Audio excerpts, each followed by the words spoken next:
Je pense que, encore une fois, la première introduction que j'ai donnée, si vous l'avez suivie, je vous ai dit certaines choses. Je vous ai dit, première des choses, pour justifier le panafricanisme, il a toujours fallu que les gens la personnifient. Et cette personnification n'est pas l'effet du hasard. C'est parce qu'il n'existe ni de principe, ni de mécanisme.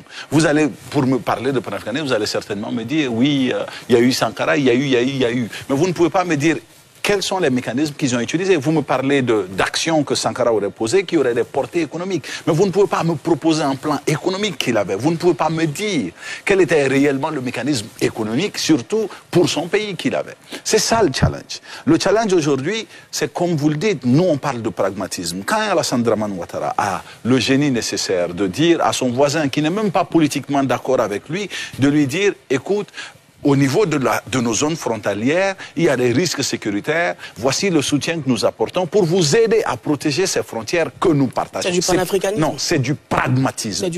C'est un problème. Chacun va le définir comme il veut. C'est du pragmatisme. C'est un problème que nous partageons et je ne vais pas regarder qui vous êtes ou comment vous êtes ou quoi vous pensez. C'est-à-dire, si la réflexion de Alassane Dramane Ouattara partait du fait que non, vous êtes un pays africain, je suis un pays africain, faisons copain, vous parlerez de panafricanisme. Mais ce n'est pas ce qu'il a fait. Il a dit, nous avons des enjeux, il faut protéger cette frontière et pour y arriver, voici mon offre. Et c'est exact. Beaucoup aussi. Je vais y arriver.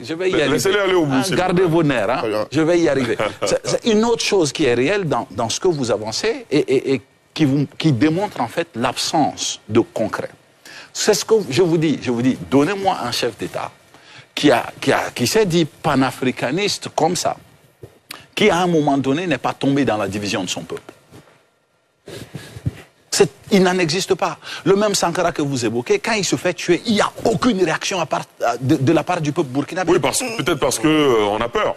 Pas vraiment, parce qu'à un moment donné, quand on est panafricain et qu'on prône la culture africaine et qu'on s'en prend au Moronaba, on n'est pas si protecteur de la culture africaine. Ça, c'est une réalité. Il s'en prend au et je vais vous arriver à la réalité d'aujourd'hui. Alassane, attendez votre tour de parole. La réalité d'aujourd'hui, c'est quoi? C'est la même chose. C'est que ceux qui conçoivent leur africanité, dans le sens du pragmatisme et dans le sens de faire face aux enjeux, qui ne sont pas dans cet africanisme qui sert simplement à dire tu es mon frère, je suis avec toi, coûte que coûte, vaille que vaille, sont considérés comme quoi? Chez nous, on te dira facilement face au Dendjougou. Tu sais ce que ça veut dire? Non. Voilà, ça veut dire que tu es apatride.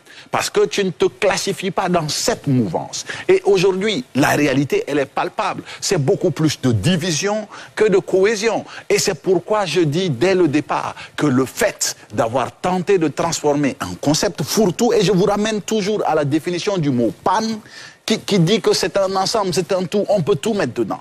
Quand vous donnez aux gens quelque chose dans laquelle on peut tout mettre, ils finissent par y mettre n'importe quoi. C'est pas forcément. Et ce que je dis, c'est qu'aujourd'hui, il est important. Si vous voulez, si c'est le mot qui vous plaît, si c'est le concept qui vous plaît, mettez peut-être un observatoire africain pour consolider les acquis du panafricanisme et mettez un cadre de développement qui va avec. Mais au lieu de ça, qu'est-ce qui s'est passé? Nous sommes dans l'idéologie. Et nous avons même mis de côté l'outil régional que nous avons, que Alamine disait était sous-régional. L'UA est régional, pas sous-régional.